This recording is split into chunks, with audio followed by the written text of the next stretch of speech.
கருதப்படுவர் யார் அப்படின்னா ஜமதக்கினின்னு ஒரு முனிவர். ஜமதக்கினிங்கிற முனிவருக்கு ரேணுகாம்பால் ஒரு அம்மா, அவள் தான் மனைவியாக இருக்கா. அவள் 2 பேருக்கும் பிறந்த குழந்தை தான் யார்? கரெக்ட், பரசுராமன். இப்போ பரசுராமன் என்ன பண்ணார்?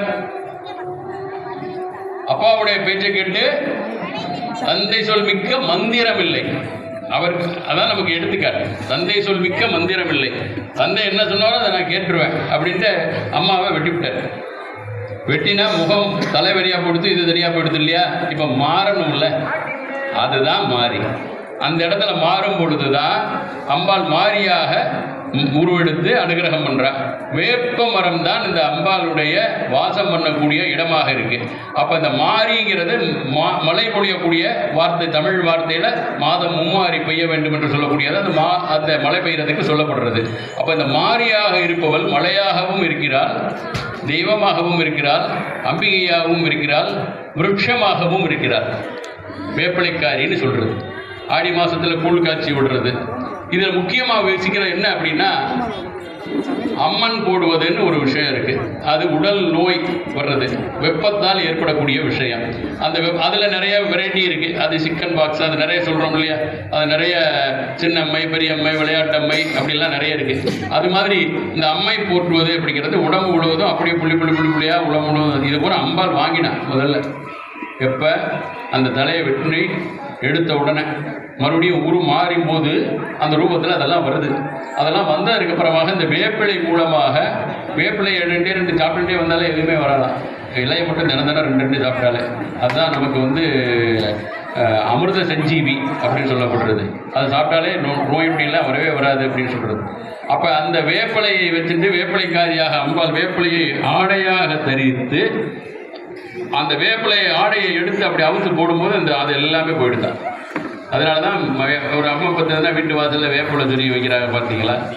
அது ஒரு படுக்கையில் படுக்க வச்சுருந்தா, ஒரு பாயில் படுக்க வச்சு தலைமாட்டிலையோ இல்லை அதுலையோ வேப்பிலையை படுக்க வைப்பாங்க. ஏன்னா அதுதான் மாரியுடைய விஷயம். நோயிலிருந்து தடுக்கக்கூடிய அம்பாள் மாறி, காத்து ரட்சிக்கக்கூடிய அம்பாள் மாறி, மழை வரக்கூடிய அம்பாள் மாறி. அதனால தான் மாரியம்மன் அப்படிங்கிறது ரொம்ப விசேஷமான ஒரு அம்பாள். அம்பாளுடைய சுரூபத்திலே ரொம்ப சிறப்பான அம்பாள் மாரியம்மன். அருணமணி திபாங்கம் அக்னிகேசம். அக்னிகேசம், கேசம்னா முடி, அக்னினா நெருப்பு, முடி அப்படியே ஜுவாலையே அப்படி இருக்கும். அப்படிப்பட்ட அம்பாள் அனுகிரகம் பண்ணக்கூடியது மாரியம்மன். அந்த மாரியம்மனுடைய அனுகிரகம் எப்படி இருக்கும் அப்படின்னு கேட்டீங்கன்னா, இப்போ ஒரு வீடு இருக்குது, இல்லை ஒரு குடும்பம் இருக்குது, அவளுக்கு ஏதோ ஒரு விதத்தில் ஒரு ரூபமான ஒரு காற்றினாலேயோ வேறு ஒரு ரூபத்திலேயோ ஏதோ ஒரு தீவினைகள் வருதுன்னு வச்சுக்கோங்களேன். அந்த தீவினைகள் வருதுன்னா மாரியம்மன் தான் தடுப்பாக சொன்ன தடுக்கக்கூடிய அம்பாள் மாறி. அப்போ காத்து ரட்சிக்கக்கூடிய தெய்வம் எல்லையம்மனுடைய அம்மன் ரூபம் இந்த அம்பாள். எல்லையம்மன் எப்படி இருக்கா அப்படி தான் எல்லையம்மன் மாதிரி தான் இந்த அம்பாளுடைய ரூபமும் அமையப்படுகிறது. அப்பேற்பட்ட மாரியம்மனுடைய ஆலயத்தில் இப்போ நம்ம பூஜை பண்ண போகிறோம்னா மகாலட்சுமியை பிரார்த்தனை பண்ணி இங்கே பூஜை பண்ணி அம்பாளை எப்படி அனுகிரகம் இங்கே எல்லாருக்கும் கொடுத்துட்டு இருக்காலும் இது வரைக்கும், அதே போல் இன்னும் எல்லாருக்கும் கொடுக்கணும். வீடு முழுவதும் நன்றாக இருக்கணும், மகிழ்ச்சியாக இருக்கணும். இந்த சந்தோஷத்திற்கும் ஆனந்தத்துக்கும் வித்தியாசம் இருக்குது. சந்தோஷம் இஸ் டெம்பரவரி, ஆனந்தம் இஸ் பர்மனண்ட்டு. எது வேணும்? ஆனந்தம் வேணும்னா என்ன வேணும் அப்படின்னா முதல்ல தெய்வாம்சம் தான் வேணும். அப்போ இதெல்லாம் இருந்தால் தான் அதுக்கு எப்படி வேணா நம்ம ஃபுல் ஃபர்னிஷ்டு ஹவுஸ் அப்படின்னு ஒரு வார்த்தை இருக்கு இல்லையா?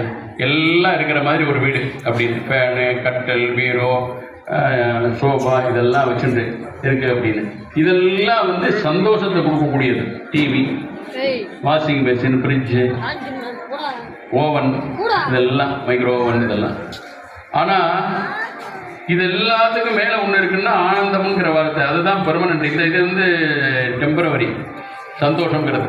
அப்போ இந்த ஆனந்தத்தை கொடுக்கக்கூடியவள் தான் மாரியம்மன். அப்போ இந்த மாரியம்மனை வழிபட குடும்பத்தில் ஆனந்தம் வேணும். எப்போவுமே சுவாமிகிட்ட பிரார்த்தனை பண்ணும்போது ஒன்று தான் கேட்கணும். எந்த அம்பாலும் சுவாமியோ எதுவாக இருந்தாலும், இப்போ இன்றைக்கி நீங்கள் வந்திருக்கீங்க சுவாமி முடன்னா சுவாமிகிட்ட வேண்டி கேட்க வேண்டியது ஒன்றே ஒன்று, அம்மா உன்னை பார்க்கக்கூடிய பாக்கியத்தை இன்றைக்கி எனக்கு கொடுத்த, தொடர்ந்து நான் தரிசனம் பண்ண வரணும். ஒரே ஒரு வார்த்தை தான் கேட்கணும். எனக்கு அதை கூட இதை கூட அதை கூட ஒன்றுனா கேட்டால் எப்போ தான் முடியறது?